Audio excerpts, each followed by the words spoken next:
যাই অন্য নাম সংবিধান সেভাবে তৈরি করে এগোনো উচিত ছিল।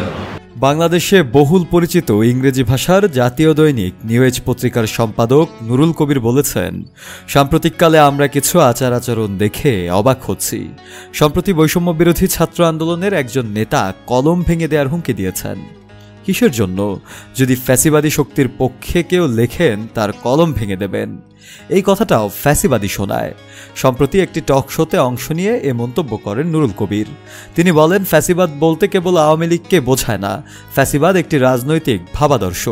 বাংলাদেশে বহু সংগঠন, বহু প্রতিষ্ঠান এবং বহু রাজনৈতিক দলের মধ্যেও ফ্যাসিবাদী প্রবণতা আছে। তিনি আরও বলেন, অনেকগুলো বিষয় একসঙ্গে মেলালে ফ্যাসিবাদের ফ্রেমওয়ার্ক গড়ে ওঠে। সেই ফ্রেমওয়ার্কের মধ্যেই আমরা বসবাস করছি। এরকম পরিস্থিতিতে কোনটার পক্ষে বললে কার কলম ভেঙে দেবেন, এরকম উক্তির কারণে কেউ যদি অভিযোগ করেন যে আমরা আবারও আরেকটা ভয়ের সংস্কৃতির মধ্যে পড়েছি, সেটাকে তো অসত্য বলা যাবে না। আমরা বলতে পারি, এই তরুণদের জন্য গণতন্ত্রকামী মানুষের এক ধরনের মমত্ব আছে, তারা সেই মমত্বটাকে যেন নষ্ট না করেন।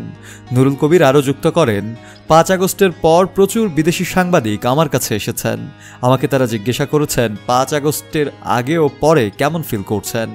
আমি তাদের কয়েকজন সম্পাদকের কাছে পাঠিয়েছি, কেননা জনস্বার্থপরায়ণ সাংবাদিকতার ওপরে সারা পৃথিবীতে বিভিন্ন মাত্রায় বিভিন্ন ধরনের চাপ থাকে। এই চাপটা আনুষাঙ্গিক। প্রশ্ন হলো, সেই চাপের কাছে যদি আপনি নতি স্বীকার করেন এবং সেই চাপটা চলে গেলে যদি আপনি আবার স্বাধীনভাবে কাজ করতে পারেন, এরকম অভিজ্ঞতা যাদের আছে তারা এই প্রশ্নের সঠিক জবাব দিতে পারবেন। তিনি আরও বলেন, আমার জন্য অবস্থাটা একই রকম, কারণ যতদিন হলো আমি সম্পাদক হয়েছি প্রত্যেকটা সরকারের পক্ষ থেকে আমার ওপর প্রত্যক্ষ বা পরোক্ষভাবে চাপ এসেছে। আমার সহকর্মীদের সততা ও সাহসিকতার কারণে এবং আমার প্রতিশ্রুতির কারণে আমি সেই চাপ মানিনি।